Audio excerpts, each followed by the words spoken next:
자, 오늘 새신자반을 이렇게 하게 돼서 무한 영광으로 생각합니다.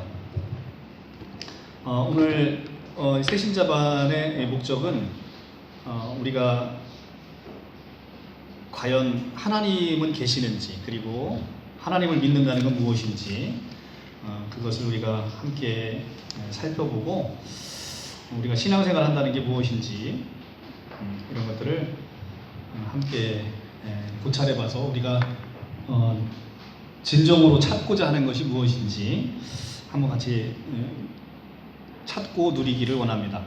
제가 이제 이 새신자반은 좀 이렇게 부드럽게 좀 했으면 좋겠어요. 딱딱하지 않게 여러분들이 자유롭게 질문도 하셔도 좋고요.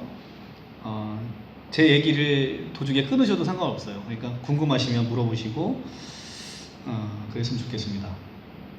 이제 새신자반을 어떻게 할까 이제 굉장히 고민이 많았는데, 기존에 우리가 통상적으로 하는 어떤 그런 교리교육이나 뭐 이런 걸 통해서는 여러분들이 되게 따분해 하실 것이고, 또 여러분들한테 좀 와닿지가 않으실 것 같다. 여러분들 전혀 뭐 성경을 지금 오늘 처음 펴시는 분도 있기 때문에 그런 걸로는 좀 와닿지 않을 수가 있겠다 싶어서 제일 처음에는 좀 인문학적인 강의로 한번 시작을 한번 열어볼까 합니다. 우리의 이제 궁극적인 목적이 여러분들은 무엇입니까? 그러니까 편하게 한번 대답을 한번 해보세요. 여기는 소통하는 시간이기 때문에 대답 없이는 잘 안 됩니다. 여러분들의 궁극적인 목적 무엇입니까? 우리 수연 어머니, 궁극적인 목적이 무엇이에요? 궁극적인 목적. 그냥 뭐 편하게. 우리 선생님? 행복한 영생이요. 그렇죠. 맞아요. 행복한 영생. 맞아요. 우리가 이제 인생의 목적이 행복이다 라고 하는데 크게 별로 거부감이 없으실 거예요. 그죠? 인생의 목적은 행복이다. 그럼 여러분들 지금 제가 묻습니다. 행복하십니까? 네. 아멘. 네, 그래요. 누가 네 그랬어요? 예. 행복하십니까? 네. 중요합니다. 이 행복이라는 것이 우리 인생의 궁극적인 목적이고, 이게 결국이라고 하면, 여러분들 행복하십니까? 라고 물어봤을 때 행복하다라는 대답이 안 나오면 나는 지금 내가 아직 행복을 찾지 못하고 행복으로 가는 길을 알지 못한다라고 생각해도 되실 거예요. 그렇기 때문에 과연 우리가 행복한가? 우리가 이제 오늘 이제 이 말씀을 준비하면서 제가 그 생각을 해봤는데, 노무현 대통령이 그 말씀을 하셨죠. 여러분들 행복하십니까? 살림살이 좀 나아지셨습니까? 그거 물어보잖아요. 그죠?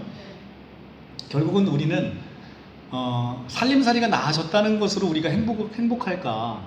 그렇지는 않을 것 같아요. 그죠? 여기서는 예전보다 살림살이는 좀 좋아졌는데 행복하지 않으신 분도 있을 것 같아요. 그러면 결국 우리가 행복이라는 것은 과연 어떻게 해야 우리가 행복해지는 것이고, 그 행복이라는 것은 사실은 잠깐 행복해질 수도 있어요. 그런데 그 행복이 영원하게 지속되지 않으면 그것을 우리는 행복이라 부를 수 없는 거죠. 잠깐 행복해졌다 없어지면 오히려 그 행복이 없어진 것으로 말미암는 갈증이 더 나게 되겠죠. 그죠? 그러니까 그 행복을 영원한 게 아니면 행복하다라고 부를 수가 없는 거죠. 그래서 순간에 내가 원하는 것들이 이루어지는 것이 나에게 행복을 줄 수는 있는데, 그것이 영원하지 않으면 결국은 행복해지지 않는다. 그래서 그러면 과연 우리는 행복이라는 것은 무엇인가? 이제 한번 우리가 진짜게 고민해 보아야 될 필요가 있고요. 여러분들은 세상에서 누가 제일 부럽습니까? 세상에서 제일 여러분 부러워하시는 분? 네? 아니, 사람 중에서 누가 제일 부럽습니까? 사람 중에서 누가 제일 부러워요? 부러운 사람 없어요? 아무도? 그러면 정말 제대로 잘 사신 거예요. 세상에 부러운 사람이 없다. 그럼 제일 잘 사신 겁니다. 근데 대답하시기가 지금 꺼려져서 지금 쑥스러워서 대답을 못 하시는 건데, 부러운 사람은 겁나 많다. 그러면 나는 부러운 사람이 너무 많으면 저는 사실 행복하지 않는 거예요. 그러니까 내가 행복해지려면 세상에 부러운 사람이 없어야 돼요. 물론 그 부럽다라는 개념 속에 우리가 세상에 살면서 내가 없는 걸 가짐으로 말미암아 드는 그런 부러움, 이런 부러움을 얘기하는 게 아니라 궁극적인 부러움을 얘기하는 거예요. 그 궁극적인 부러움이 있는 어떤 나에게 있어서 저 사람 너무 부럽다라고 할 때 그런 부러움을 보여지고 있다라고 하면 좀 그 부러움을 보면서 사실 우리는 행복을 놓치고 산다는 거죠. 그래서 여러분들이 한번 가만히 고민해 보세요. 나는 행복한가? 세상에 나는 누구를 부러워하고 있는가? 누구를 부러워하고 있는데 그 사람의 무엇을 보면서 부러워하는지, 그 사람이 도대체 무엇이 있어서 그 사람을 부러워하는지를 한번 우리가 살펴볼 필요가 있어요. 그 사람이 나보다 무엇을 더 많이 갖고 있기 때문에 무엇 때문에 부러워하는지, 이것들을 우리가 한번 고민해 보면 행복이 좀 보일 수 있다는 거죠. 그래서 저는 저 같은 경우는 사실 부러운 게 없어요. 제가 많이 가져서 부러운 게 없는 게 아니라 실제 우리가 영원한 것을 소유할 때, 우리가 진리를 소유할 때, 진리를 가졌을 때 부러운 게 없어지는 그런 경험을 하게 되는 것입니다. 그래서 여러분들이 진리를 가졌을 때 세상에서 부러운 게 아무것도 없어져요. 그 진리를 갖지 못하면 세상에서 부러움을 갖게 되는 것이죠. 그래서 여러분들이 어떤 가치관으로 어떤 세상을 살아왔는지에 따라서 그것을 내가 세상 것에 소망을 두고 사실 때 그걸 내가 얻지 못함으로 말미암아, 예를 들어 어떤 명예를 추구했는데 명예를 얻지 못한다든가, 돈을 추구하는데 돈을 얻지 못한다든가 할 때 여러분들은 계속 공허함과 허무함을 좀 느끼게 되는 거죠. 제가 이제 바로 전 강의 시간에 말씀드렸습니다만, 우리나라에서 가장 돈이 많이 가지고 계신 분이 돌아가실 때 그분은 정말 허무하시고 정말 허탈하셨을 것 같아요. 그러니까 그 19조 8천억씩이나 되는 어마어마한 재산을 가지고 가는데 아무것도 손에 쥐고 가는 게 없어요. 그게 바로 인생이라는 거예요. 그러니까 여러분들은 이제 무슨 우리가 이제 샤머니즘이라든가 아니면 다른 모든 종교 생활을 통해서 여러분들이 경험적으로 알고 있는 게 뭐냐면, 우리가 어떤 우리의 노력과 힘을 다해서 진리를 절대적으로 찾아가려고 하는 노력들을 해요. 그래서 우리 이제 스님들도 그렇지만 자기 수행을 통해서 뭔가 진리를 막 찾아가려고 해요. 근데 그 스님들이 결국은 수행을 통해서 얻어내는 마지막 한마디는 뭐냐면 인생 무상이에요. 인생 무상이고 공술의 공수거입니다. 인생은 허무하다는 거예요. 그러니까 성경에서도 전도서라는 책이 있는데, 전도서 1장 2절에 가면 전도자가 말하기를 헛되고 헛되니 모든 것이 헛되도다 라고 전도자가 여러분들 그 유명한 왕 솔로몬이라고 들어보셨죠? 솔로몬의 그 전도서에서 솔로몬이 한 얘기가 바로 그거예요. 헛되니 모든 것이 헛되도다. 근데 우리가 인생을 마지막 살아가면서 죽기 전에 이런 고백을 하고 죽으면 얼마나 불쌍합니까? 너무 불쌍하잖아요. 인생을 내가 80평생, 90평생을 사는데 죽을 때 내가 고백하는 말이 인생 헛되다라고 얘기를 한다는 것은 너무 불쌍한 거예요. 그 사람의 인생은 너무 불쌍한 인생입니다. 그럼 여러분들은 지금 이대로 사람이 언제 죽을지 모르는 거잖아요. 우리가 태어날 땐 순서가 있어도 갈 때는 순서가 없듯이 언제 어떻게 우리가 죽을지 모르는데, 여러분들이 죽음의 순간에서 나는 인생이 헛되다, 헛되게 살았다, 나는 공허하다라고 고백하고 죽으면 너무 불쌍하잖아요, 우리 인생이. 그죠? 그런데 여러분들은 그 준비를 지금 하고 계시냐는 거죠. 여러분들이 세상에 죽을 때 정말 나는 헛된 인생 아니고 정말 값진 인생, 감사한 인생, 보람된 인생, 그리고 너무 행복한 인생을 살았다라는 고백이 여러분들 입에서 나올 수 있겠냐는 거죠. 어떤 분들은 원 없이 재밌게 놀면, 재밌게 세상을 살면 원이 없다 이런 생각을 하시는데, 그분들도 죽음 앞에서는 모든 사람들이 두려워 떨게 마련입니다. 모든 사람들이 마음속에는 심판에 대한 두려움이 반드시 있거든요. 본인이 믿든 믿지 않든 그 심판에 대한 두려움으로 말미암아서 세상 떠나는 것이, 죽음이라는 건 무섭고 두려운 것입니다. 그 죽음은 무섭고 두려운 것인데, 죽음이 왜 특히 무섭냐면 죽음이 모든 소망을 앗아가기 때문에 그래요. 죽음 이후에는 소망이 없잖아요. 그냥 우리가 죽음 이후의 세계가 있든 없든을 차치하고 죽으면 소망이 없잖아요. 죽으면 소망이 없잖아요. 그러니까 모든 소망이 끊어지는 거죠. 소망이 끊어지는 그곳에는 내가 사랑하는 가족들과의 이별, 여태까지 모든 것을 추구해 놓은 것에 대한 소멸, 이런 것으로 인해서 죽음이라는 것은 인간에게 두려울 수밖에 없는 것이죠. 그런데 그 죽음의 두려움 앞에서 두려워 떨며 죽는 사람이 있고, 그 죽음이 참 행복하게 맞이해서 내가 죽음을 설레이면서 설레어 하면서 죽음을 맞이하는 사람이 있다는 거예요. 그 사람의 두 사람의 차이는 너무 큰 차이죠. 저는 진실로 죽음이 설레입니다. 그러니까 죽음이 설레이는데 죽음이 무섭지 않다는 얘기는 아니에요.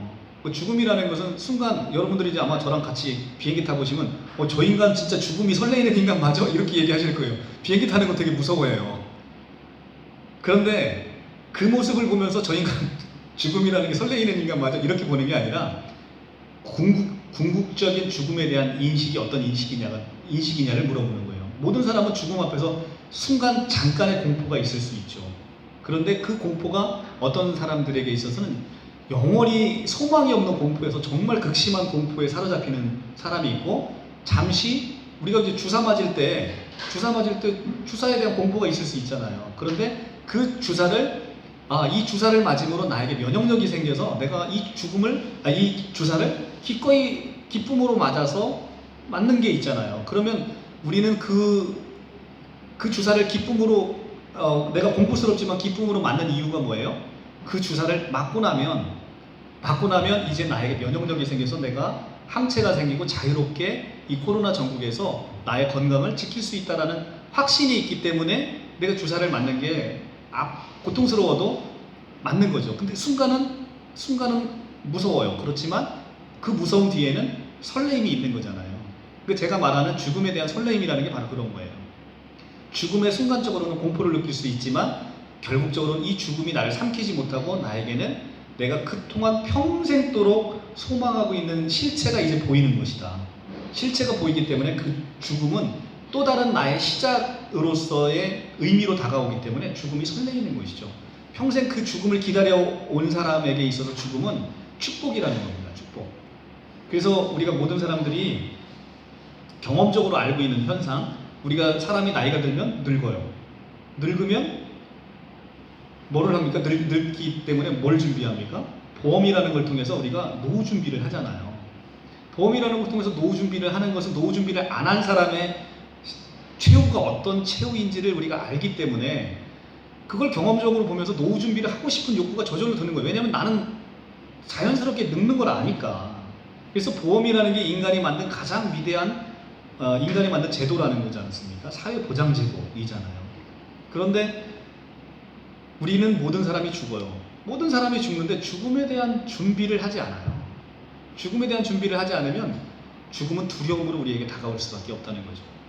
그래서 노후 준비보다 더 중요한 것은 우리가 죽음 이후를 준비하는 거예요. 근데 사람은 20-30년 살고 짧게 살고 가는 그 노후는 철저하게 준비하면서 죽음 이후의 삶은 성경에서는 영원한 삶이라고 합니다. 이제는 다시는 죽고 싶어도 죽지 못하는 그 삶으로 들어가는 그 시작이 죽음인데, 그 죽음 이후의 삶을 준비하지 못하는 어리석음을 인간들이 범하고 있다는 거예요. 그래서 우리가 이제 그런 모습을 보면서 이게 우리가 지금 추구하고 있는 것은 과연 그러면 내가 가치관을 두고 내가 삶의 가장 우선순위를 두고 있는 것은 영원한 것인가를 보자는 거예요. 영원한 것인가. 그게 영원하지 않으면 우리는 전도자의 고백을 할 수밖에 없어요. 헛되고 헛되며 헛되고 헛되니 모든 것이 헛되도다. 이것이 우리 인생의 마지막 고백, 그리고 수십 년을 가장 인간으로서 할 수 있는 최대한의 이 고행을 통해서 그 수행을 하신 스님들이 하시는 말, 인생은 인생무상이다, 공수래 공수거, 이런 말밖에 내뱉을 말이 없게 되는 것이죠. 그런데 많은 믿음의 사람들이 자기의 인생을 너무 값진 인생이고 행복한 인생이고 복된 인생이라고 고백하고 세상을 기쁨으로 설레이면서 떠나가는 사람들이 너무 많다는 거죠.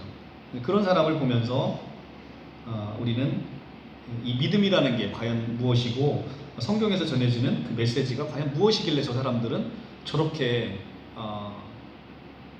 인생을 살아가면서 아무것도 없는 쥐뿔도 보면 쥐뿔도 아무것도 없어요. 그런데 너무 행복해. 쥐뿔도 아무것도 가진 것도 없는데 너무 기쁘고 감사하대.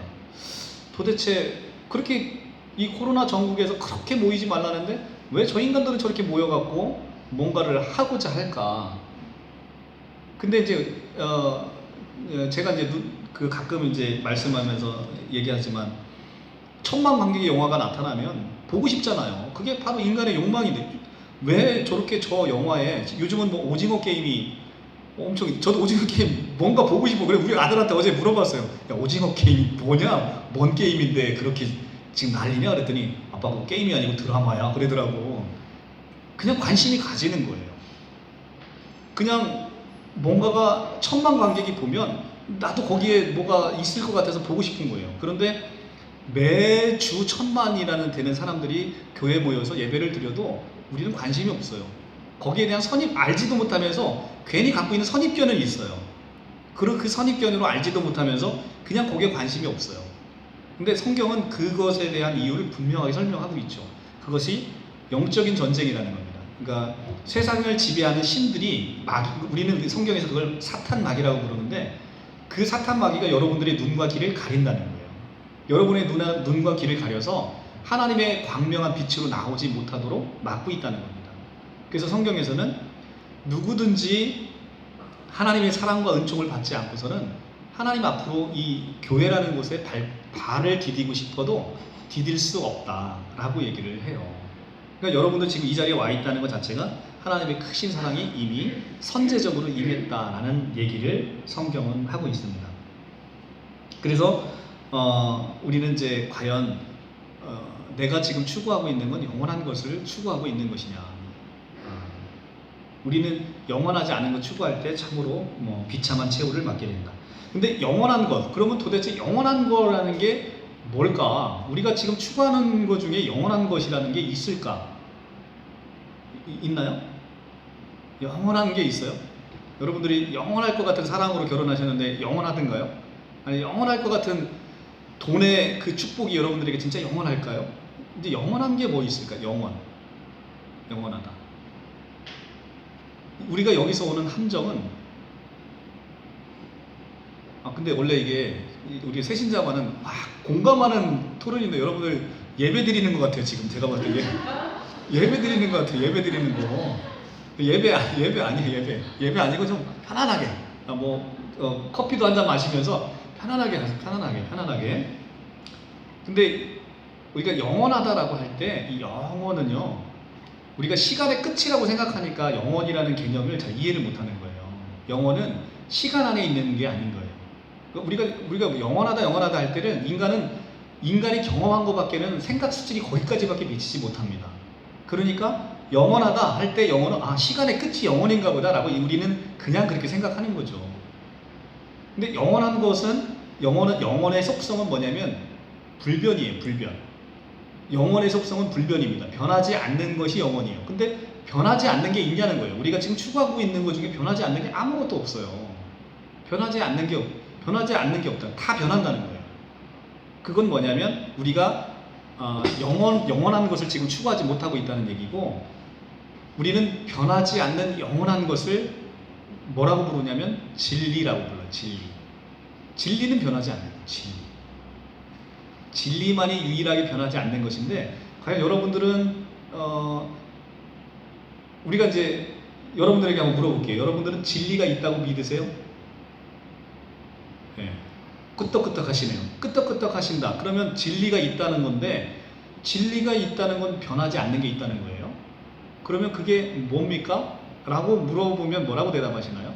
변하지 않는 게 뭐가 있을까요? 네? 참나?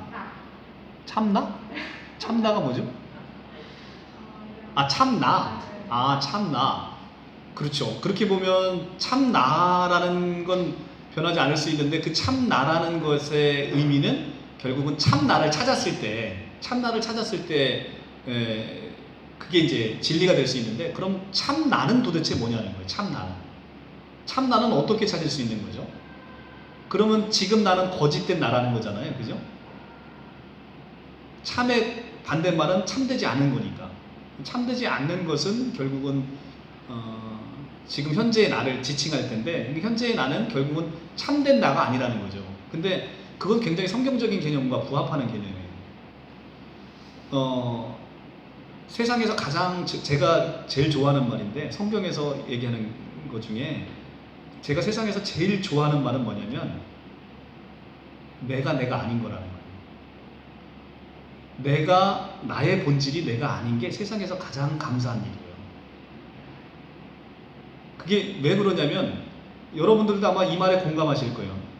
세상에 나의 본질이, 나의 아이덴티티가 내가 아닌 게 세상에서 제일 감사하다.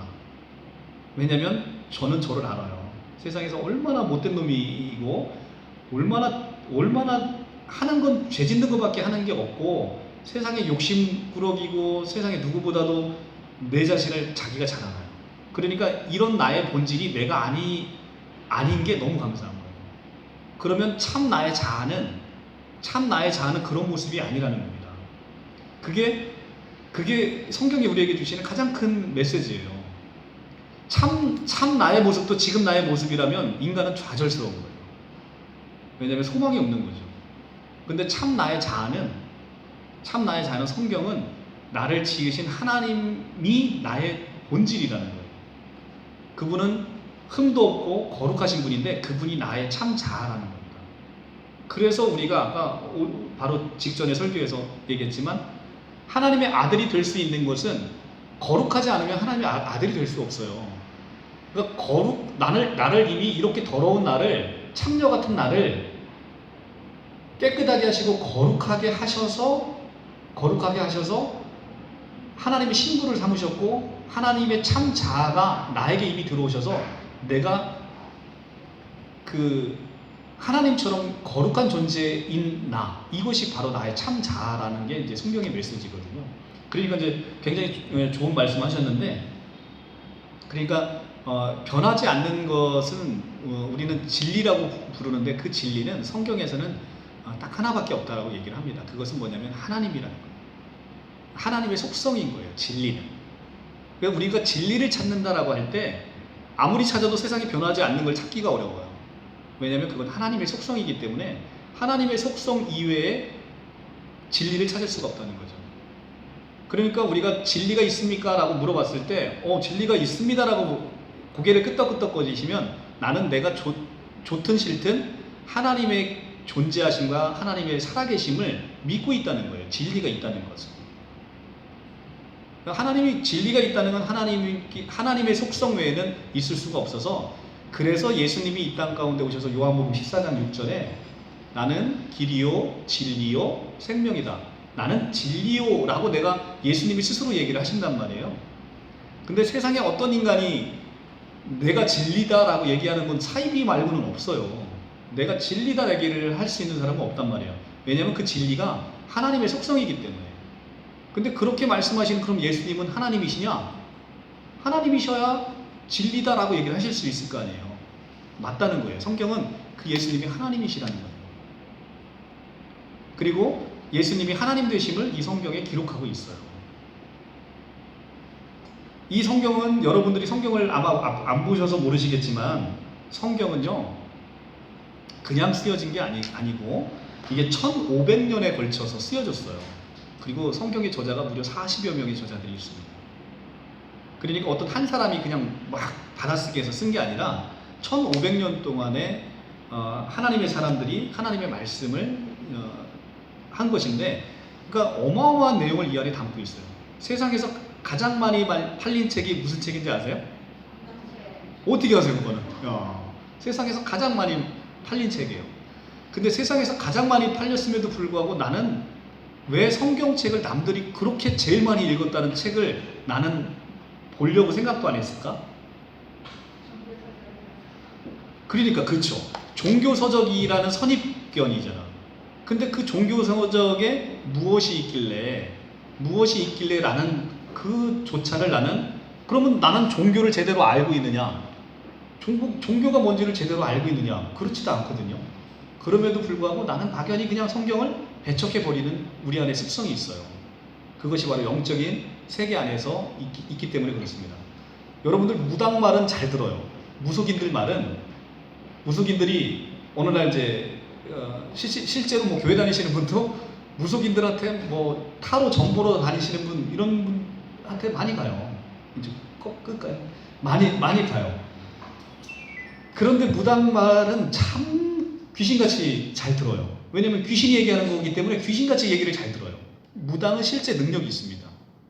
그러니까 그 무당이 하는 얘기들을 귀신같이 잘 들어요. 그리고 그 무당의 말을 신뢰합니다. 그런데 귀신이 있다라는 생각을 하면서 성경에서 우리가 하나님의 존재를 이야기하고 하나님의 존재가 진리의 방식으로 우리에게 존재한다라는 거를 사람들은 잘 안 믿는다는 거예요. 그것이 바로 인간이 갖고 있는 어리석음이라는 거죠. 성경에도 세상에는 우리를 미혹하는 신들이 있다는 거죠. 우리를 미혹하는 귀신들이 있는 거예요. 분명 그 귀신의 힘에 힘입어서 무당들은 얘기를 합니다. 무당들 얘기를 하기 때문에 간 내린 그 무속인들에게 있어서는, 그리고 여러분들 유튜브에 가서 보면 무속인들이 간증한 게 굉장히 많아요. 무속인들이 그 무속의 그 강력한 힘에서 벗어나서 이제 하나님의 사람으로 오게 된 그 동기를 설명한 무속인들이 굉장히 많거든요. 그래서 여러분들은 그런 무속인들을 한번 쭉 보시면서, 그런 영상을 보시면서 아 진짜 영적인 세계가 있는 거구나. 우리가 영적인 세계는 눈에 보이지 않는다고 해서 영적인 세계가 없는 게 아니란 말이에요. 영적인 세계는 분명히 존재를 합니다. 공기가 눈에 보이지 않는데 공기가 있는지 없는지 우리가 모르는 게 아니잖아요. 공기가 그냥, 우리는 공기가 눈에 보이지 않지만 공기를 우리가 호흡을 통해서도 공기를 느낄 수가 있어요. 그렇죠? 어느 날은 오늘 공기가 탁하네? 오늘 공기가 맑네? 라고 우리가 호흡을 통해서 느낄 수 있는 거예요. 하나님은 영으로 계신데 하나님의 영을 우리는 눈으로 봐서만 느끼는 게 아니라 우리의 호흡을 통해서, 우리의 감각을 통해서 하나님의 존재하심을 얼마든지 엄청나게 많은 사람들, 일주일에도 한국에서도 1000만 이상의 크리스찬들과 캐톨릭 사람들이 하나님의 존재를 느끼면서 예배를 드리는 그 많은 사람들 중에 하나님을 실제로 느끼는 분들이 너무 많다는 거죠. 그런데 하나님이 안 계시다는 이유, 눈에 보이지 않는다는 이유로 우리가 하나님이 안 계시다라고 생각하는 것은 어리석은 결론의 도출 방법이라는 것이죠. 그래서 이제 다음 시간에는 하나님은 정말 계시느냐를, 하나님의 존재 방식을 C.S. 루이스의 순전한 기독교의 방식으로 한번 논증을 제가 쭉 해볼 거예요. 그러면 하나님께서 진짜 이런 방식으로 하나님은 계시는구나, 하나님의 강력한 힘이 느껴질 수 있다는 거죠. 자, 한번 여러분 생각해 보세요. 인간이 건물을 짓습니다. 건물을 싹 쳐요. 건물을 지면 건물을 지은 사람이 건물 안에 자기가 녹아 들어갈 수가 있나요? 그러니까 건물을 지은 사람이 그 건물에 지어진 재료 안에, 건물을 지은 사람이 그 안에서 발견될 수 있냐고요? 없어요. 그 건물을 지은 사람은 그 안에 들어갈 수가 없어요. 이것이 바로 창조의 원리인 거예요. 하나님께서 창조 세계를 지으셨어요. 창조 세계를 지으셨는데 하나님께서 그 지어진 창조 세계에서 발견될 수 있겠냐고요? 눈으로 보이는 형태로. 안 되는 거예요. 만든 이와 만들어진 것은 기본적인 차원이 다른 문제예요. 차원이 다른 세계에 있는 그것을 우리가 눈으로 보는 방식으로 볼 수가 없다는 거예요. 그런데 그러면 눈에 보이지 않는다고 해서 이거를 지은 건축가가 없다라고 우리가 얘기를 할 수 있나요? 분명히 건축가가 있으니까 지어졌잖아요. 지어졌단 말이에요. 건축가가 있으니까 지어졌어요. 근데 그 건축가는 그럼 어떤 모습으로 우리가 느낄 수 있는 거죠? 건물에 대한 지배력과 영향력으로 우리가 느낄 수가 있는 거죠. 이 무엇인가를 만든 사람은 만들어진 것에 끊임없는 지배력과 영향력을 행사할 수 있단 말이죠. 뭐가 잘못 지어진 것 같으면 내가 그걸 수정해서 짓습니다. 그러면 다른 모습으로 나타나 있잖아요. 그런 지배력과 영향력으로 만든 사람을 우리가 느낄 수 있다는 거죠. 이 창조 질서 안에서 하나님께서 온 우주를 창조하셨어요. 창조 세계 안에서 하나님을 눈으로 볼 수 있는 방법으로 우리가 느끼는 게 아니라 그분의 지배력과 영향력과 그분이 우리를 다스리는 그 힘의 원천을 느끼는 방법으로 우리가 하나님을 느낄 수 있다는 거예요. 그래서 차원이 다른 문제를 차원 안에서 우리가 보려고 하니까 그분이 보이지 않는다는 것이죠. 그래서 근데 로마서에 가면 하나님 사도 바울이 그런 얘기를 해요. 하나님께서는 자기를 알 수 있는 많은 것들을 이 우주 만물 가운데 만들어 놓으시고 뿌려 놓으셨다는 겁니다. 우주 만물을 보면서 하나님의 위대하심을 우리가 느낄 수 있다는 거예요. 여러분들 한번 고민해 보세요. 우주 만물을 보시면서 하나님이 얼마나 느껴지는지. 태양이 있습니다. 태양이 있는데 태양은 물질이잖아요. 이 물질이 지금 지구 역사가 얼마나 됐는지는 아무도 알 수 없지만 적어도 우리가 지구 역사가 몇천 년을 이어져 왔다라고 치면 이 물질인 태양은 어떻게 저렇게 동일한 열량과 동일한 빛을 내냔 말이에요. 물질이면 누군가가 아궁이에 군불을 떼지 않으면 불이 사그러들어야 옳잖아요. 그게 물질의 기본 속성 아닙니까? 그런데 불을 저기 태양에다 누가 군불을 계속 지피나요? 어떻게 태양은 물질인데 이 물질이 동일한 열량과 빛을 낼 수 있냔 말이에요. 그것이 빛을 조금만 더 내면 지구가 타 죽어요. 빛을 조금만 덜 내면 다 얼어 죽어요. 동일한 열량과 동일한 빛을 내고 있다는 거예요. 그것만 신기한 게 아니죠. 지구가 자전을 하고 공전을 합니다. 지구의 자전을 통해서 정확하게 아침이 되고 저녁이 되고 아침이 되고 저녁이 되고 우리가 그런 일상에서 아침이 돼서 일을 하고 저녁이 돼서 쉼을 얻고 잠을 잡니다. 누가 시킨 것도 아닌데 동일한 원리로 그렇게 되어 있어요. 지구의 공전을 보세요. 지구가 1년에 한 바퀴씩 태양 주위를 돕니다. 아주 동일하게 돌아요. 태양 주변에 조금만 가까이 붙어서 돌아도 지구가 타 죽어요. 조금 멀리 돌아도 지구가 다 얼어 죽어요. 그런데 동일하게 동일한 궤도로 돌고 있어요. 우주의 만물이 정확한 일정한 법칙에 따라서 돌고 있다는 거죠. 이게 만약에 진화론으로 설명을 한다면 이게 설명이 가능하냔 말이에요. 그 많은 경우의 수가 다 완벽하게 이루어지는 경우의 수가 결합이 됐을 때 만들어질 수 있다고 치자고요. 근데 그 경우의 수가 지속이 되는 건 또 별개 문제예요. 지속이 된다는 거예요. 그죠? 모든 것이 인간이 살 수 있는 완벽한 조건으로 만들어지는 것 탄생한다고 치자고요. 근데 그것이 지속이 된다는 이것은 진화론으로 설명할 수가 없는 거거든요. 반드시 이 우주 만물을 운행의 질서를 지배력으로 행사하시는 그 무엇인가의 힘이 존재하고 있다라는 걸 우리가 우주 만물을 보면서 알 수가 있다는 것이죠. 근데 그 우주의 만물의 그 질서는 변하지 않는 영원한 것이라는 것입니다. 변하지 않는 영원한 것이고 인간이 내가 거기에 복종하고 싶지 않다고 해서 복종 안 할 수 있는 게 아니라 우리는 그냥 그 법칙에 순응하면서 살 수밖에 없는 거죠. 중력의 법칙. 내가 공중에 붕 뜨고 싶다고 해서 내가 중력을 안 받고 싶다고 해서 안 받을 수 있나요? 불가능한 거예요. 그것은 이미 창조 질서 아래서 인간은 중력의 법칙 아래서 살도록 하나님께서 창조되었다라고 하고 있는 것이죠. 자, 그러면 그 위대한 하나님이 세상을 창조하셨는데 그 세상에 창조하신 하나님께서 인간들이 그러잖아요. 그러니까 우리가 이제 사람들을 만나서 얘기할 때 하나님을 내가 눈으로 보여줘라. 그럼 내가 하나님 믿을게. 라고 얘기하는 분들 여러분들 왕왕 우리가 보셨을 수도 있어요. 내가 하나님 눈으로 보여주면 내가 할게. 그래서 실제 그분이 눈으로 보여주기 위해서 이 땅에 오셨어요. 실제 눈으로 보기 위해서 원래 만든 자는 만들어진 것에서 발견이 안 되는 거라고 아까 제가 말씀드렸잖아요. 그게 만들어진 거와 피조물의 창조주와 피조물의 차이거든요. 근데 그 창조주가 실제 그 시간 안으로 침투해서 이 땅 가운데 들어오셔서 우리의 눈으로 보여줬다는 거예요. 그것이 바로 2000년 전에 베들레헴에서 이스라엘의 그 베들레헴에서 한 아기가 태어났는데 그 아기를 온 세상은 그 사람을 하나님이라고 얘기를 하고 있다는 거예요. 요즘 여러분들 얼마나 우리가 이제 21세기를 살아가고 있는 우리가 민족주의적인 경향을 띠고 있는지 배타적인 경향을 띠고 있는지 여러분들 잘 아시죠? 굉장히 극우적인 세력들이 나타나서 자기의 민족이 아닌 것들은 철저하게 배척을 합니다.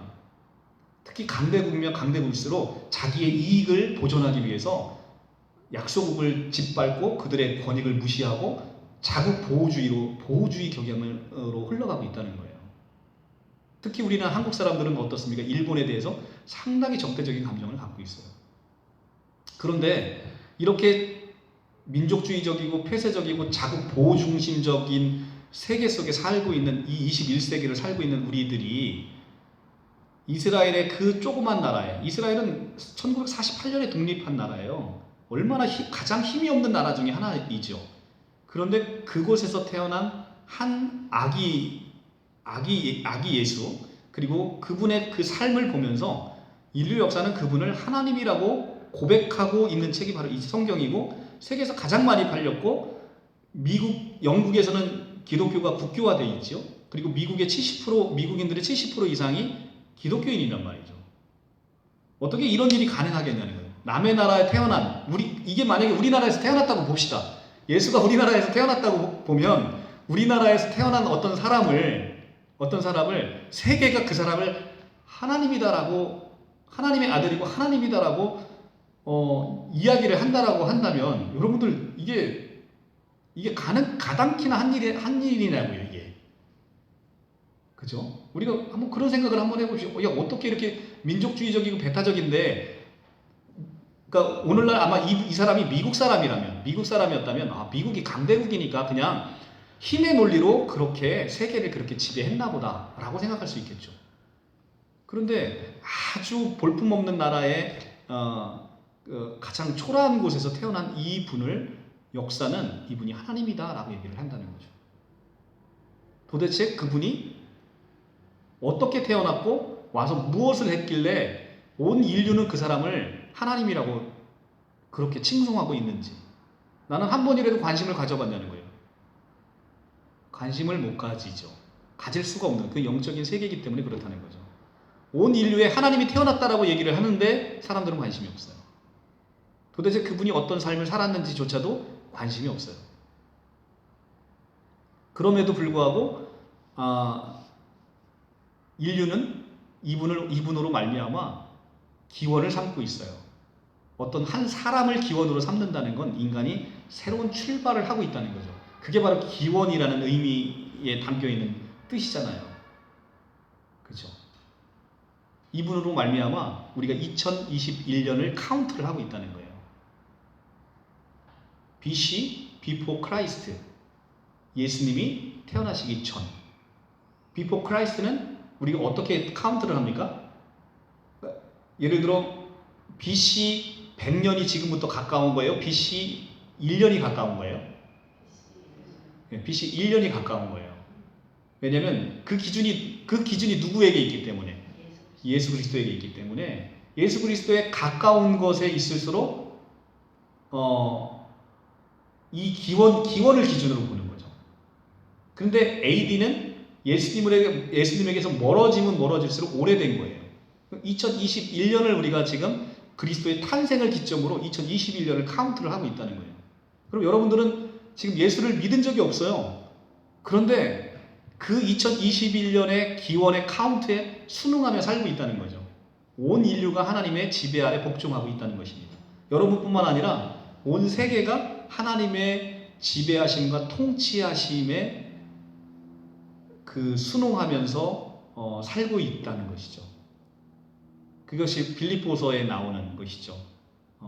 정말 죽기까지 순종하신 예수 그리스도, 그 발 아래 하늘에 있는 것이나 땅 위에 있는 것이나 땅 아래에 있는 모든 것들이 예수 이름에 무릎을 꿇게 하시고, 모든 것들이 예수의 이름으로 무릎을 꿇게 하시는 것이죠. 그분의 이름 아래, 그분의 태어나심 아래 모든 인류가 복종하고 순종하면서 살게 된다는 것이죠. 그러면서도 우리는 그분이 어떤 분인지, 성경에서 무엇이라고 얘기하고 있는지 관심조차 갖기가 쉽지 않다. 이 관심을 갖고 이 자리에서 지금 이렇게 저랑 말씀을 나누는 게, 이게 얼마나 큰 하나님의 사랑이 이미 선제적으로 임했는지를 우리에게 강력하게 보여주고 있다는 것입니다. 그래서 BC와 AD를 나눈 바로 이 사나이, 우리 예수님이 성경은 하나님의 아들이자 하나님이라고 얘기를 합니다. 그러면 우리는 이제 그런 궁금증이 있을 수 있잖아요. 그러면 이 성경의 기록이 과연 믿을만 합니까? 라는 근본적인 물음으로 돌아가야 되는 거죠. 물론 내가 성경을 보지는 않았지만 그러면 이 성경이라는 건 그러면 우리가 믿을 수 있는 것입니까? 그렇죠. 믿을 수 있다는 것입니다. 왜냐하면 여러분들은 이제 역사를 이제 공부하시면 재미있는데 우리가 이제 BC 356년에 마케도니아의 알렉산더 대왕이 태어난단 말이죠. 근데 알렉산더 대왕은 BC 356년에 태어나셨어요. 예수님보다 몇 년 형입니까? 356년 형이에요. 356년 엉아죠, 엉아. 우리 한국말로 하면 엉아인데 이 형인 알렉산더 대왕의 정복기를 여러분들 역사서에서 보면서 그 알렉산더 대왕의 정복기를 의심하는 사람이 있나요? 이건 허구일 거야. 물론 세세하게 사실과 약간 다른 측면이 있을 수도 있죠. 그런데 알렉산더 대왕이 이 땅에 왔다 갔다. 그리고 그 사람이 마케도니아라는 위대한 정복으로서 세상을 정복했다. 그리고 그 세상에 정복하면서 나타난 그 전쟁에 관한 역사를 많은 사람들은 그냥 있는 그대로를 믿어요. 하물며 근데 우리도 이제 조선 시대를 겪어보면 알겠지만 기껏해야 몇 명의 사관들이 임금의 말을 적는 수준입니다. 하물며 BC 356년에 태어난 알렉산더의 그 정복기는 그때 당시 역사의 기록을 본다고 하면 이게 얼마나 허접했겠어요, 사실은. 아무리 왕이라고 하지만 기껏 뭐 사관 몇 명이 가서 그냥 그걸 기록하는 정도에 지나지 않았을 거라는 거죠. 근데 성경은 차원이 달라요. 제가 아까도 성경을 말씀드렸지만 성경은 기본적으로 기록된 연도가 1500년이라는 시간 동안에 40여 명의 저자를 가지고 있는데 예수님의 기록을 이 행적을 기록한 것은 단지 한두 명이 따라다니면서 본 게 아니란 말이죠. 예수님의 제자만 12명이에요. 예수님이 가는 곳마다 사람들이 몰려닥쳤어요. 수백 명, 수천 명, 오병이어의 기적사건은 예수님께서 그 사람을 먹인 사람 남자의 수만 5천 명이라는 거예요. 성인 남자의 수만 5천 명이라는 거예요. 그러니까 성인 남자만 5천 명이기 때문에 여자와 어린아이까지 하면 몇 수만 명의 사람 앞에서 기적이 일어난 거란 말이죠. 그 사람들이 보고 들은 증인이라는 것이죠. 그 사람들이 보고 들은 증언한 바를 이렇게 문서를 통해서 우리에게 전해 내려오는 것이죠. 그러니까 이것에 대한 허구성은 세상에 있는 그 어떤 책보다 너무나 완벽하다는 거죠. 그래서 제가 한번 이게 조사를 한번 해봤는데 성경은 너무나 놀라운데 이 성경을 쓰신 성경의 원본이 없어요. 성경의 원본은 발견이 안 됐습니다. 그러면 성경의 원본이 없으면 그러면 성경이 이게 뭐 잘못된 거 아니냐? 그렇지 않다는 거예요. 성경의 그 초기 마소라 사본이 발견된 것부터 1947년에 쿰란 동굴에서 발견된 사해 사본이라는 게 있는데 이 사본, 그러니까 마소라 사본부터 사해 사본까지의 이 사본의 개수가 총 5,500개예요. 사본의 개수가. 그러니까 성경을 그 복사한 사본이 필사한 그 사본이 5,500개가 원본이 있다는 거예요. 그리고 이 사본을 또 사본한 게 있잖아요. 그죠? 그걸 이 사본의 번역 사본이라고 하는데 이 번역 사본까지 합치면 성경의 사본의 개수는 총 25,000개예요. 25,000개. 이 25,000개가 이 원본을 정확하게 지금 고증하고 있는데 성경 다음으로 많은 사본을 가지고 있는 게 여러분들이 잘 아는 그 호모의 일리아드입니다. 호모라는 사람이 쓴 일리아드가 이게 기원전 700년 전에 쓰여진 거거든요. 그러니까 BC 700년에 쓰여진 호모의 일리어드가 고증적으로 가장 많은 사본을 가지고 있는데 그 개수가 643개예요. 643개의 호모의 일리어드가 가지고 있는 오류의 정확성은 이 원본에 가까운 그 가능성이 643개로 따져볼 수 있는 가능성이 95%라는 겁니다. 그런데 무려 25,000개 가지고 있는 성경의 이 원본의 정확성, 이 기재 정확성은 이게 99.5%의 가능성을 갖고 있는 거예요. 그러니까 거의 이 사본으로서 원본을 그대로 재현해냈다라고 해도 과언이 아닌 것이죠. 그래서 압도적으로 이 성경은 이 사본을 통해서 예수님께서 어떤 행적을 가지시고 어떻게 이 땅 가운데 살아오셨는지를 정확하게 고증해주고 보여주고 있다는 것이죠. 그건 정말 놀라운 책이 아닐 수가 없습니다. 근데 놀라운 것은 이 성경에 나와 있는 내용이에요. 이게 물론 이렇게 굉장히 정확한 책이고 우리가 이제 역사적으로도 이것이 허구다라고 볼 수 없는 많은 그 고증들이 있는데, 그거보다 더 놀라운 것은 성경에 있는 내용들이 인간의 머리로서 이해되지 않는 것들이 쓰여 있다는 거예요. 아까도 이제 우리가 바로 전 시간 얘기했지만 하나님께서 이 땅에 오셨다는 것도 믿어지기가 어렵잖아요. 그리고 오실 때 어떻게 오셨냐면 동정녀의 몸에서 태어났대요. 아니, 인간이 생식기를 통해서 나오는 게 자연 법칙인데 어떻게 남자의 경험도 없이 여자가 동정녀가 아이를 낳냐는 거예요. 그리고 그 사람의 행적은 더 기가 막혀요. 태어나면서부터 보지 못한 소경을 고치시고 중풍병자를 고치시고 죽은 자를 살려내십니다. 바다를 잔잔케 하시고 바다 위를 걸어오십니다. 한 번에 오병이어의 기적사건 5,000명을 먹이고도 12광주리가 남는 기적을 행하세요. 근데 그런 것들은 불과 2000년 전의 역사, 우리가 인류가 가장 먼저 저술됐다는 함무라비 법전이 기원전 1750년에 쓰여졌어요. 1750년에 쓰여진 함무라비 법전의 경우에도 우리가 그것을 허구라고 보지 않는데, 하물며 그로부터 1750년 뒤에 쓰여진 성경이 그 많은 사람들이 그 많은 증인을 가지고 쓰여진 성경이 이것이 허구로 쓰여졌다라고 그냥 치부해버리는 사람은 없다는 거예요. 그러니까 성경을 읽어보면 딱 우리는 두 가지 반응이 나와야 돼요. 얘들은 시대의 사기꾼이구나. 아니면 이건 진실로 하나님의 아들이구나. 라는 두 가지 반응 중에 한 반응이 나와야 되는데, 온 세계가 바로 후자를 선택했다는 것이죠. 이 성경이 거짓말쟁이들이 하는 얘기가 아니구나, 이거는 진실로 하나님의 말씀이 이 안에 담겨 있구나 라는 고백을 한다는 거예요. 그 허무맹랑한 얘기가 쓰여 있음에도 불구하고 죽은 사람이 다시 결국은 살아나셨어요. 그리고 하늘로 승천하셨대요.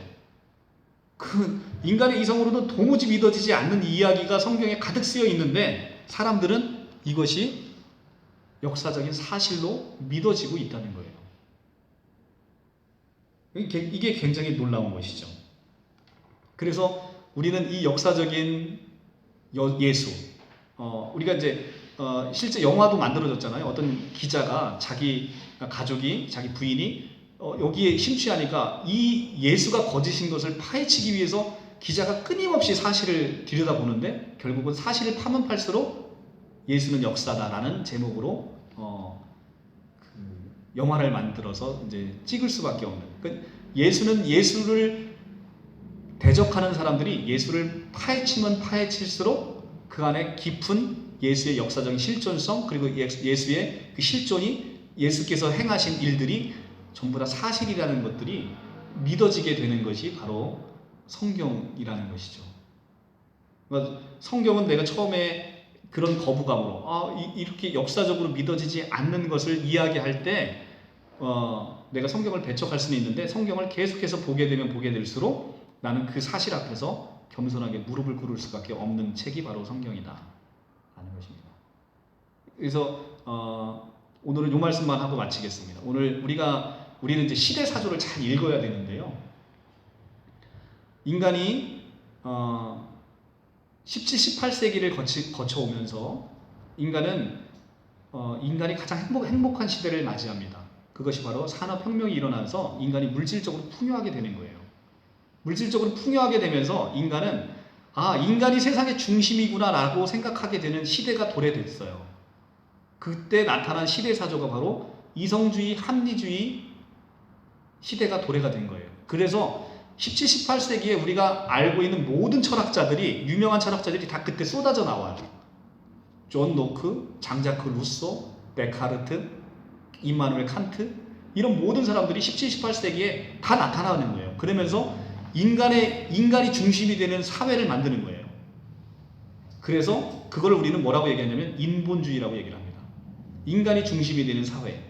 그래서 인본주의가 되다 보니까 이제 뭐가 필요 없어지냐면 신이 필요 없는 거예요. 그동안 우리가 못 먹고 못 살아서 신을 의지하면서 살아온 인류가 산업혁명을 계기로 해서 인간이 중심인 시대가 도래가 된 거예요.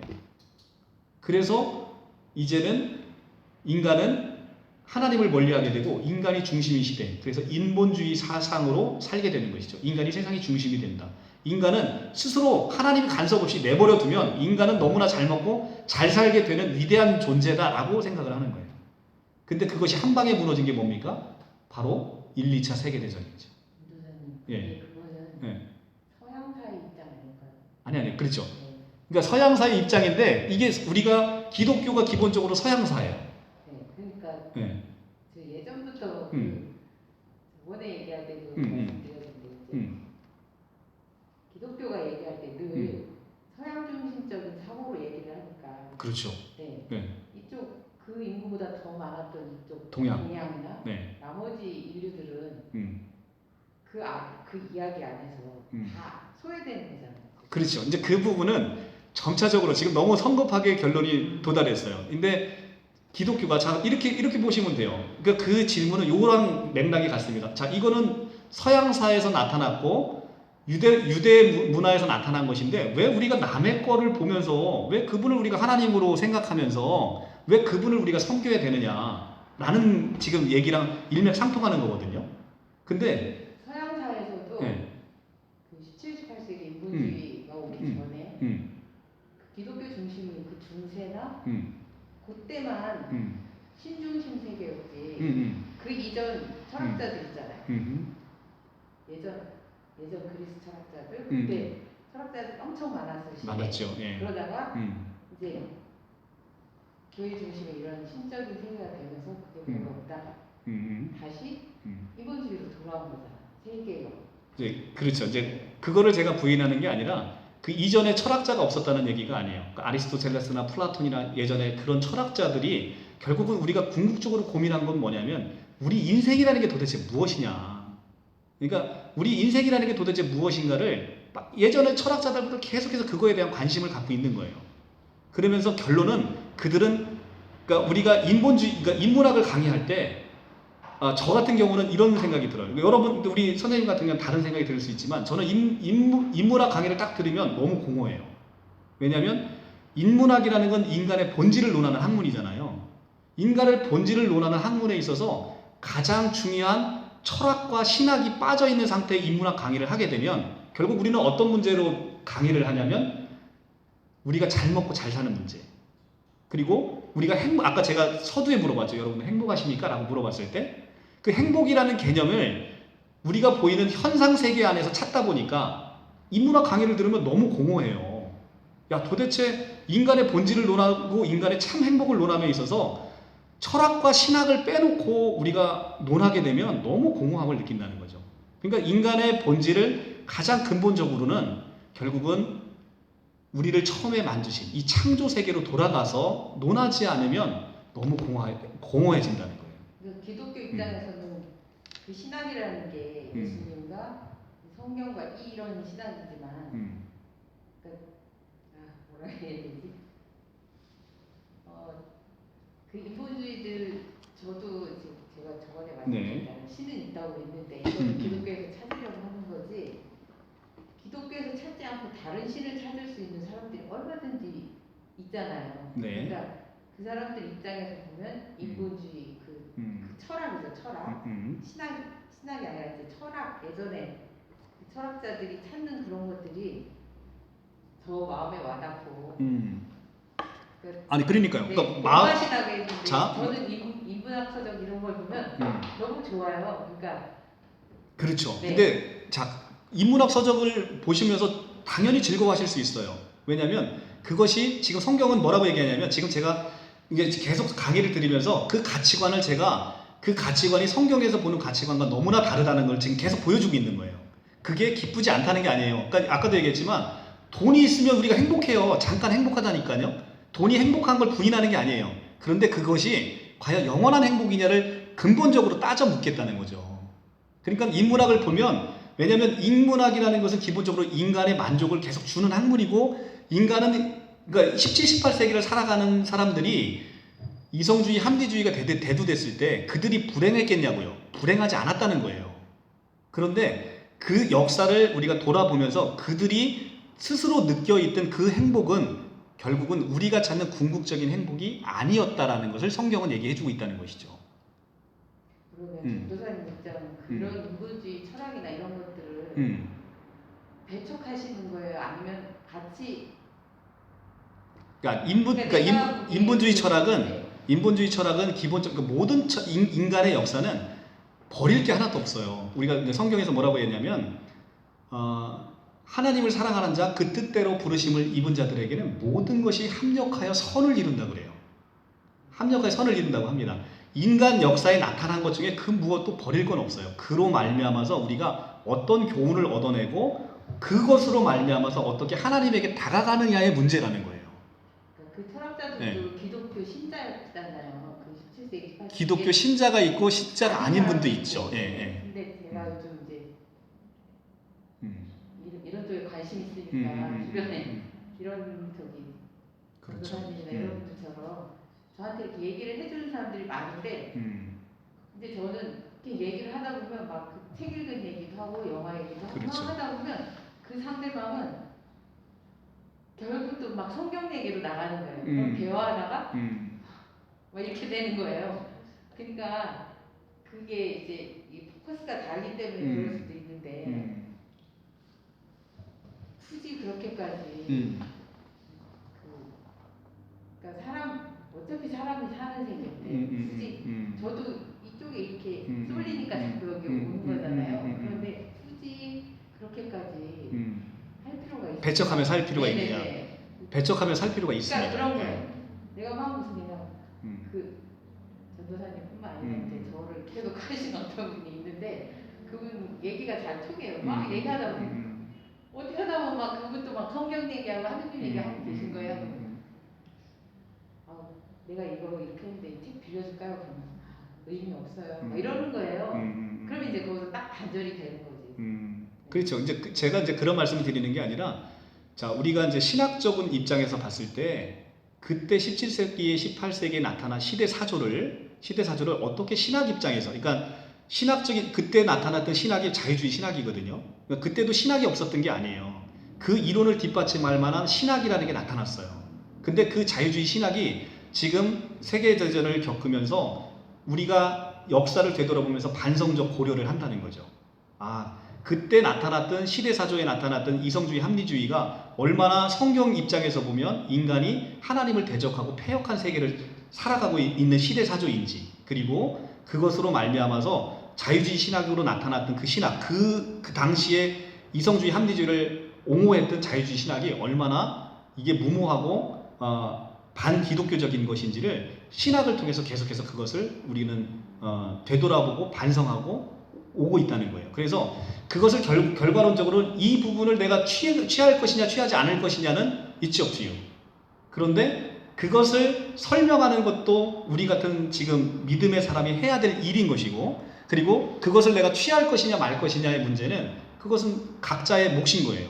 그래서 이걸 듣고 그건 그래, 나는 그래도 이성주의 합리주의 그 시대가 좋아, 그 계몽주의 사상으로 나타났던 바로 그게 나는 너무 좋아 라고 그걸 선택해서 가시는 것도 그것도 it's up to you. 그래요. 근데 반드시 그것은 우리가 알아야 될 대목은 그런 시대 사조의 흐름으로 이렇게 보는 성경적 관점이 굉장히 중요하구나라는 것을 제가 말씀을 드리는 거예요. 그래서 우리는 이 산업혁명으로 나타난 가장 큰 건 뭐냐면 우리가 이제 먹고 사는 문제가 해결이 됐다는 거예요. 먹고 사는 문제가 해결이 됨으로 말미암아 이제는 인간은 하나님을 의지할 필요가 없어지는 거예요. 그러니까 우리가 이걸 보면서 느끼는 건 뭐냐면 우리가 이제 어렵게 살다가 잘 먹고 잘 살아지면 이제 내가 잘 먹고 잘 살아지는 순간 하나님을 멀리하고 기도가 안 나와요. 이제 나는 풍요로움을 갖고 사는 거예요. 이제 나는 더 이상 이 정도면 행복해. 더 이상 내가 구할 바가 없는 거예요. 그런데 인간의 만족은 거기에 있으면 안 된다라고 성경은 끊임없이 얘기를 해준다는 거죠. 네가 먹고 사는 문제, 그다음에 네가 지금 갖고 있는 그 만족감, 그게 너의 실존이 아니야. 그거 곧 있으면 없어질 실존인 거야. 너 그걸 따라가지 말고 영원한 것을 소망하고 영원한 것을 좀 바라봐. 그게 너에게 참 기쁨을 줄 거야. 우리는 그걸 뭐라고 부르냐면 그걸 진리라고 부르는 거야. 네가 지금 갖고 있는 건 진리처럼 생각되는데 진리가 아닌 거야, 그건. 라고 성경은 계속 얘기한다는 거죠. 그래서 우리는, 우리 선생님도 그렇지만 이제 오랫동안 저도 이제 선생님하고 이제 말씀 나누시면서 진리에 대한 굉장히 갈급함이 있으세요. 그러니까 진리에 대한 갈급함이 있는데 그러면 우리는 여기서 참 기준을 세워야 되는 거예요. 도대체 나는 무엇을 기준으로 그것이 옳다 그르다를 판단하느냐. 사람은 사람 나름대로 기준이 있는데 그렇게 판단하는 것은 인간이 가장 오만하다는 게 성경이 얘기인 거예요. 성경의 모든 기준은 하나님이 기준이 되어야 된다는 것이죠. 그래서 오로지 진리는 하나님밖에 없고 진리는 선한 것이고 이 진리를 기준으로 판단해야만 옳고 그름을 판단하는 것이지 모든 사람을 유익해 한다고 해서 그것이 옳은 것은 아니라는 것이죠. 인류는 퇴보하지 않을까요? 그렇게 되면? 아닙니다. 자, 그러니까 그것은 하나님에 대한 신뢰가 없기 때문에 그렇습니다. 그러니까 하나님에 대한 신뢰가 없으면 그래 하나님을 기준으로 그러니까 자유롭게 판단할 수 있어요. 그러니까 예를 들면 제가 더 쉬운 예를 하나 해주고 오늘은 마치고 다음 강의로 넘어갈게요. 자, 제가 이제 우리나라 국민으로서 제가 이제 사법시험을 합격했어요. 사법시험의 과목이 제가 시험 볼 때는 제가 제일 못하는 과목이 뭐냐면 경제학이었어요. 근데 경제학이 시험에 있었으면 저는 오늘 이 자리에 변호사가 되지 못했을 거예요. 그런데 제가 시험 볼 때 놀랍게도 경제학이 빠져버렸어요. 난 경제학을 안 봐도 되는 거예요. 근데 경제학 잘하는 사람들은 항의하겠죠. 이게 공평하냐? 이게 옳으냐? 라고 항변을 합니다. 왜냐면 나는 경제학을 잘하는데 얘는 경제학 못하는 애인데 내가 경제학을 빼니까 얘가 붙고 내가 떨어지잖아. 이건 unfair하다. 공정하지 않다는 거예요. 그렇게 얘기할 수 있어요. 그런데 결국은 그것은 정하는 자는 누가 있냐면 그건 국가에서 정한 기관에서 정하는 대로 우리는 순응할 수밖에 없다는 거예요. 이게 뭐냐면 이게 바로 기준이라는 거예요. 누구나 그 기준 앞에서 unfair하다. 이건 불공정하다라고 하나님에게 항변할 수 있다는 거예요. 그런데 그 기준을 정하는 사람은 그 기준을 정하는 것에 권한이 부여되어 있는 사람이 할 수밖에 없다는 거예요. 그러니까 나는 그게 불공정해 라고 해서 내가 공인중개사 시험을 준비하면서 사법시험에 합격할 수 있겠어요 없겠어요? 없는 거예요. 그 불공정함을 내가 불공정하다라고 해서 그 길을 선택하지 않는 것에 대한 결과에 대한 책임은 누가 지는 거냐? 오로지 선택을 한 나의 몫이다. 그런데 하나님은 뭐라고 얘기하냐면 마지막에 너희가 죽고 나서 너희를 심판하는 건 누구다? 나라는 거다. 여호와 하나님이 내가 너를 심판한다는 거예요. 무슨 기준으로? 내가 정한 기준으로. 하나님, 그거 공정하지 않습니다. 왜 하나님이 기준을 정해요? 나는 이게 더 좋은데 왜 내 거 반영 안 해줘요? 그런데 하나님 말씀하시죠. 이 기준은 내가 정하는 거야 라고 얘기를 한다는 거죠. 바로 인간의 연약하고 어리석음이 거기서 나타난다는 거죠. 이것에 내가 무엇을 기준으로 판단할 것이냐라는 것에 대한 것을 인간 스스로가 정한다는 거죠. 왜냐하면 인간 스스로의 개념에서 그게 바로 이성주의, 합리주의라는 거예요. 인간의 머리로 이해 안 되니까 그거 공정하지 않다는 거예요. 인간의 머리로 이해되어야 내가 그게 납득이 되어야 내가 그거 순응할 수 있겠습니다 라고 얘기하는 것 자체가 그것이 바로 인본주의적인 사고라는 거예요. 그런데 신본주의적인 사고를 하는 사람은 어떻게 얘기하냐면 하나님이 말씀이니까 제가 하나님의 말씀이니까 제가 순종하겠습니다. 제가 따르겠습니다 하는 것이 신본주의적 사고로 살아가는 사람들의 삶이라는 거죠. 자, 어떤 것이 옳다 그르다의 문제는 결국은 그것은 하나님이 보실 때 너는 옳아 너는 그르다를 판단하실 수 있다는 거죠. 그래서 우리는 그것을 하나님의 주권이라고 얘기한다는 것이죠. 그래서 우리는 모든 것에 우리가 인생을 살아가면서 선택을 해요. 선택을 하는데 선택에 대한 책임은 선택한 사람의 몫인 거예요, 결국. 그런데 하나님은 그래서 우리에게 분명하게 얘기를 하죠. 네가 나중에 딴소리 못하게. 나는 분명 너희를 어떻게 심판하겠다라고 나는 분명히 너희에게 알려줬어. 그리고 내가 많은 선지자들과 이 성경의 저자를 통해서 내가 너한테 보여줬어. 그런데 그걸 선택하지 않은 것은 그것은 너의 책임인 거야 라고 하나님은 얘기를 하신다는 거죠. 분명히 기준을 보여줬어요. 근데 내가 그 기준이 합당하지 않다고 공인중개사 준비 시험을 해서 사법시험장에 딱 들어갔는데 웬걸 시험 과목은 사법시험 문제가 안 나오고 공인중개사 문제가 나와야 된다라고 나는 항변했는데 결국 문제가 나온 건 사법시험 문제가 나온 거예요. 그럼 결국 나는 그 시험에 실패할 수밖에 없고 낙오될 수밖에 없는 거죠. 그래서 우리는 어디에 기준을 두고 내가 어디에 초점을 맞춰야 되느냐를 알려면 결국 가장 중요한 것은 그러면 이 성경에서 얘기하는 그 하나님이 실제 하나님이냐, 하나님으로 우리가 믿을 수 있는 것이냐, 또 하나님으로 신뢰할 수 있는 것이냐, 이제 그것만 남아 있는 거예요. 근데 우리는 그거를 보지 않고 그 안에 있는 내용을 우리가 보면서 항변을 하려고 한다는 거죠. 이거는 하나님의 말씀이라고 인정되면 그냥 이걸 내가 믿냐 안 믿냐의 문제인 것이지, 믿게 되면 이것을 내가 다르게 해석해서 다르게 변질시켜서 내가 좋은 것만 싹 빼서 믿을 수 있는 것은 아니다 라는 것이죠. 그래서 그렇게 보시면 될 것 같고, 그래서 이제 가장 이제 성경에서 그 부분을 자세히 다루고 있는 게 토기장이 비유예요. 토기장이 비유는 뭐냐면 하나님께서 흙 한 덩이가 있어요. 흙 한 덩이로 어떤 그릇은 귀 있을 그릇을 만들어요. 어떤 건 아주 이쁜 찻잔 요즘 백화점에 가서 귀한 건 엄청 비싸잖아요. 귀한 찻잔을 만들고, 어떤 거는 그냥 막 쓸 그릇을 만들어요. 천이 쓸 그릇을 만들어요.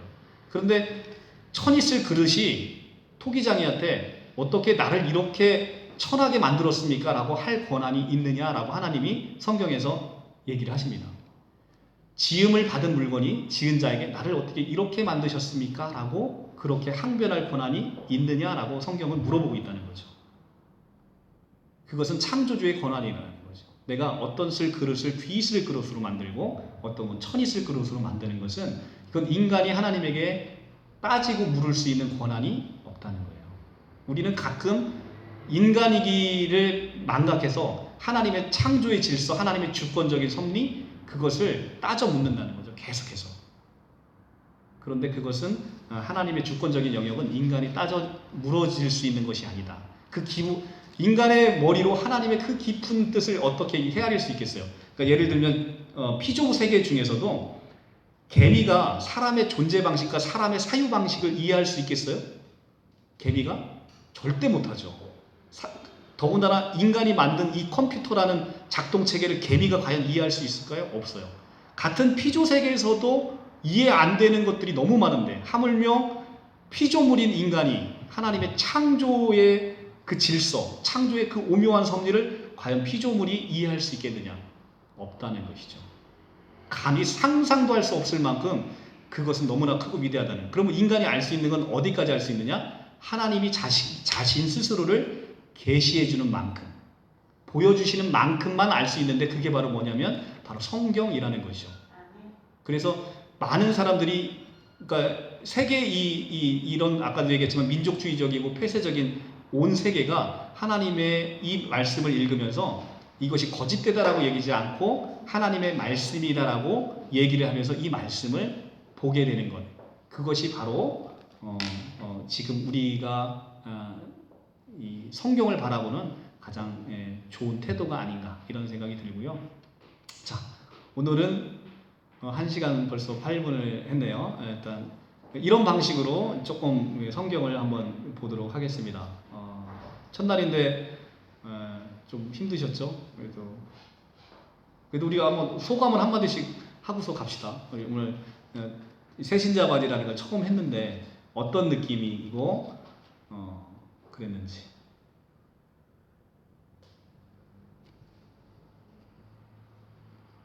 정인이?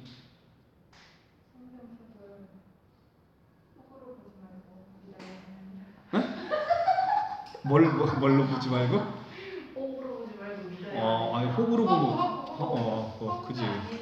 진리로 받아들여요. 그럼요. 예, 성경은 일단 그 진리로 받아들이는 것도, 제가 이제 그래서 이제 새신자반을 하는 것도 그냥 맹목적으로 믿는 믿음은 허상 위에서 쌓이는 믿음이에요. 내가 이해를 추구하는 신앙, 내가 그러니까 계속 끊임없이 질문하면서 나오는 신앙, 이런 것들이 굉장히 필요해요.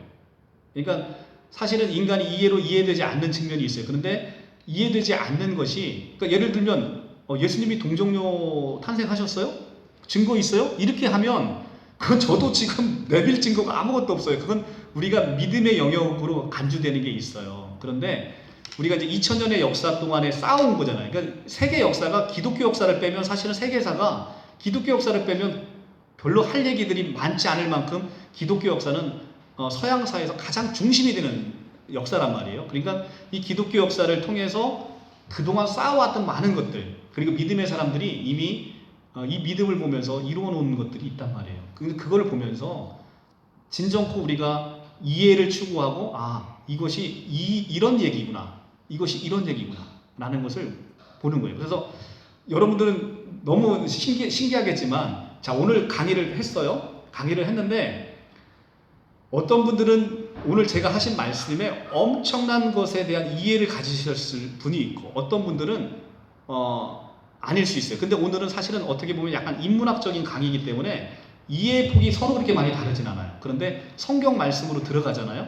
들어가면 어떤 이들에게는 이 성경 말씀이 너무너무 가슴에 와닿고 정말 은혜가 되고 행복해지는데 어떤 분은 같은 얘기를 똑같이 전해 들었는데 그 분들은 저게 도대체 무슨 얘기인지, 저게 지금 나에게 무슨 의미가 있는 것인지 전혀 은혜를 못 누리시는 분이 있어요. 그래서 성경은 예수님이 끊임없이 소경을 치유하시고 귀머거리를 치유하세요.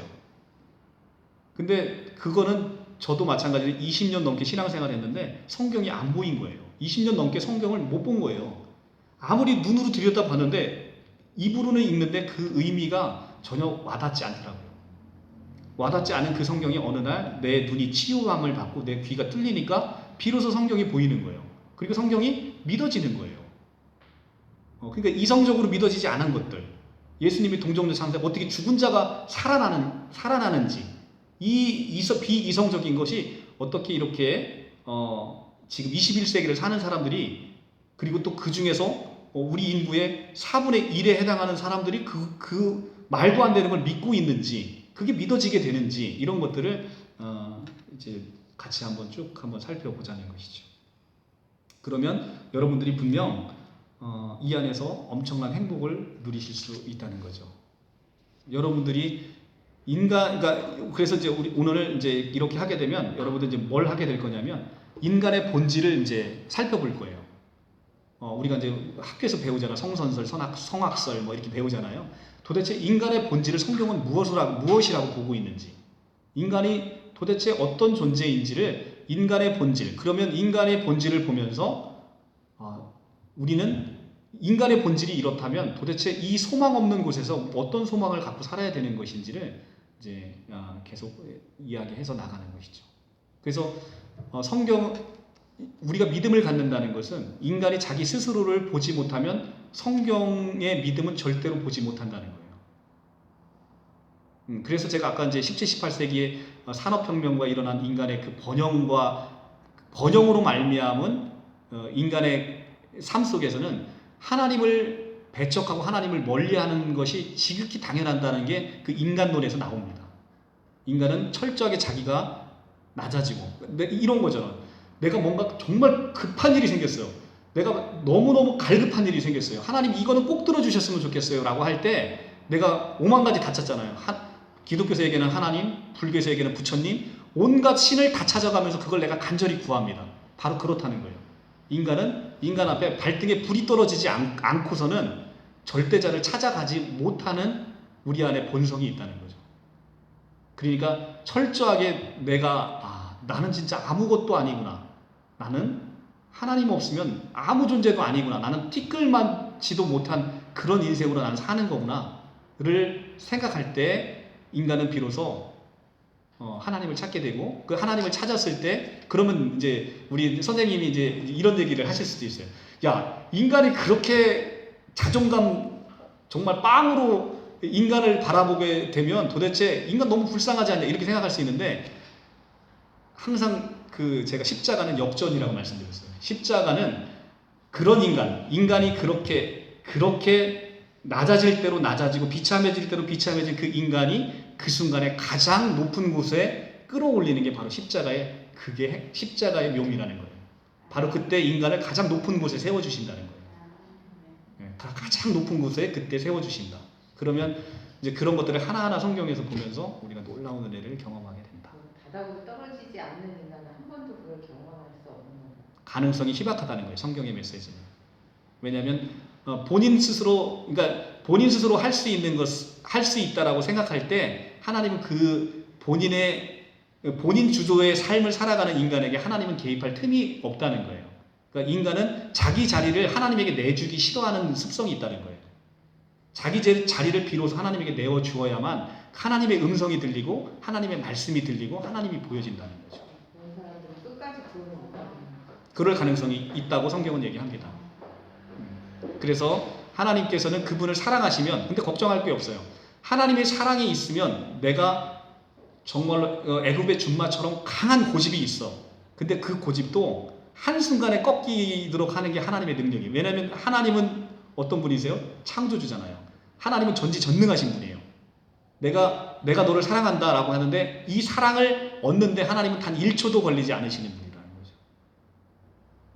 그래서 그런 인간은 구원받지 못하겠지만, 그런데 그 인간을 하나님이 사랑하신다면 하나님의 능력으로 그 인간의 모든 교만과 인간이 가지고 있는 그 하나님 없이 내 인생을 살아보겠다라고 하는 그 마음을 하나님께서 뒤집으셔서 단 1초도 안 걸려서 그 사람의 마음을 사로잡을 수 있는 분이 바로 하나님이라는 겁니다. 그러니까 걱정하실 것도 없다는 거죠. 우리는 그 믿음으로 사는 거죠. 네? 행복하냐고 아까 네. 물으셨잖아요. 네네네. 제가 자꾸 시간 끄는 것 같아서. 좋아요, 아주 좋아요. 네. 아니 그리고요, 제가 그 배워한다는 그 교회에 아주 모태신앙이신 그분도 막 얘기하다가 자기가 이렇게 말이 이게 막 따지다가 뭐가 안 되면 성경에 다 있다고 성경을 읽어보라고 항상 그 말 끝에는 그거예요. 그래서 제가 이제 예전에 이제 성경을 읽어보려고 행복하냐고 물어봤을 때 저는 지금 진짜 뭐 걸리는 게 하나도 없는 남들이 봤을 때 주변에 뭐 그렇게 제가 불행하다 막 이런, 저는 늘 이 삶이 그냥 계속 유지됐으면 좋겠다 이런 느낌으로 사는 사람이거든요. 그게 불행인 거예요. 지금 이제 그 느낌이 들잖아요. 저는 지금 이 삶을 계속 영위하고 싶다라는 생각. 왜냐면 지금이 행복하기 때문에. 근데 그렇지 않은 게 인생이라는 거예요. 내가 이게 지속할 수 있냐라는 건데. 그거예요. 예전에 아파봤고 아파봤잖아요. 50몇 년 살면서 안 아픈 사람 없잖아요. 그렇죠.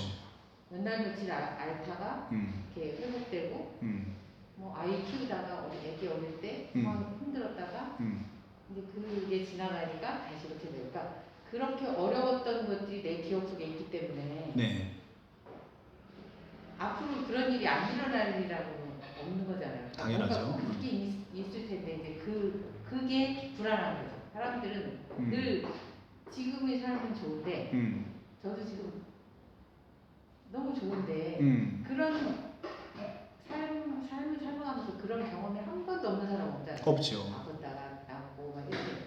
그러니까 그런 게 일어날까 봐 불안한 거잖아요. 불안한 거지 불행한 건 아닌 거잖아요. 아닙니다. 그 불안은 현실로 오기 때문에 불행해질 거라는 거예요.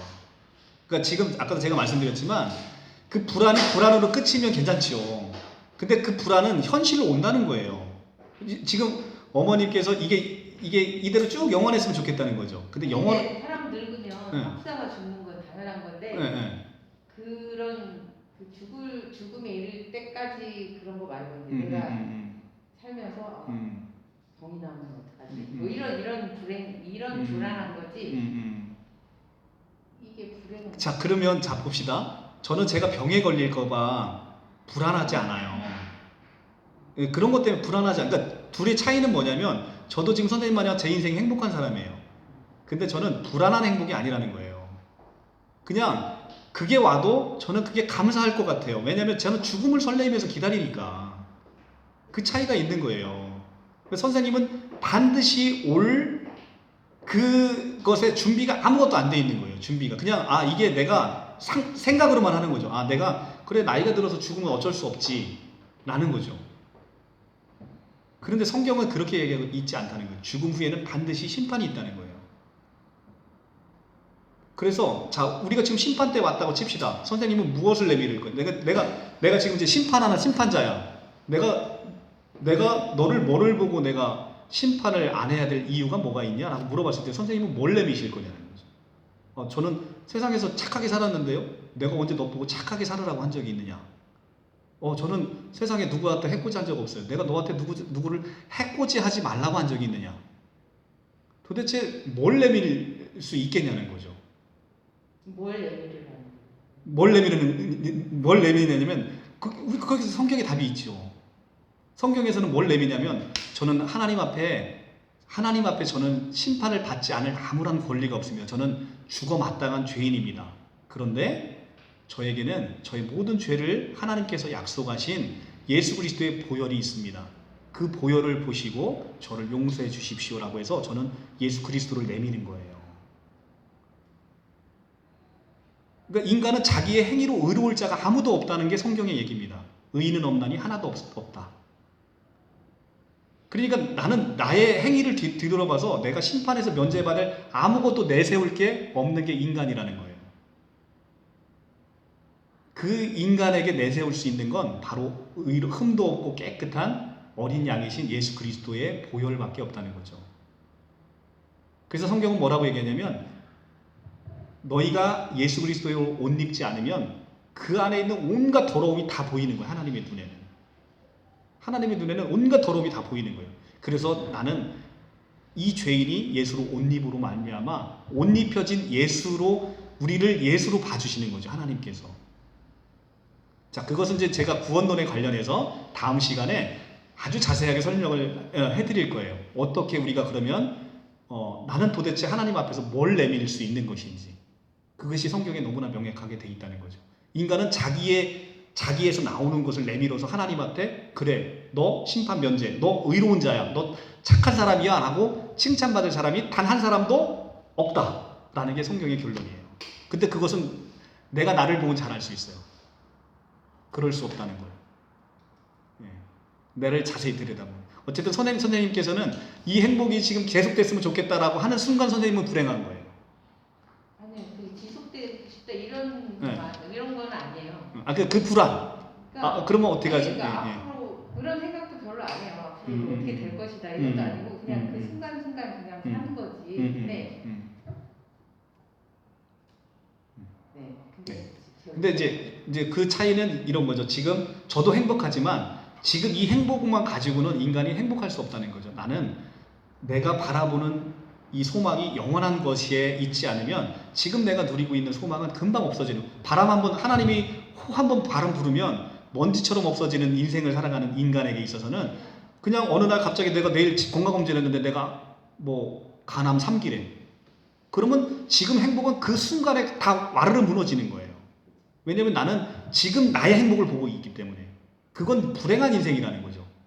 내가 어떤 것에도 흔들리지 않는, 영원히 변하지 않는 그것에 소망을 두고 살 때, 그때 아무리 뭐가 와도, 아무리 나를 흔들어도 내가 이것 때문에 기쁨이 넘치고 감사가 넘치는 삶으로 살아가는 것. 이것이 바로 믿음이라는 거예요. 이 믿음이 영원히 변치 않는, 그래서 그걸 소망하면서 사는 게 가장 행복한 인생이라는 것입니다. 성경은 그걸 얘기해주고 있는 거예요. 지금 나를 보면 이건 금방 없어지면 그게 이제 욥기에 자세히 나와요. 욥은 너무나 행복하게 살았는데 어느 날 사탄이 와서 하나님과 딜을 합니다. 제 욥이요, 제가 원래 착한 애가 아니고 하나님 신실한 애가 아니고 하나님이 모든 축복을 주시니까 지금 저렇게 행복하게 사는 거예요. 제 하나 없애줘 보세요. 제가 행복하게 사나? 라고 욥기에서 나와요.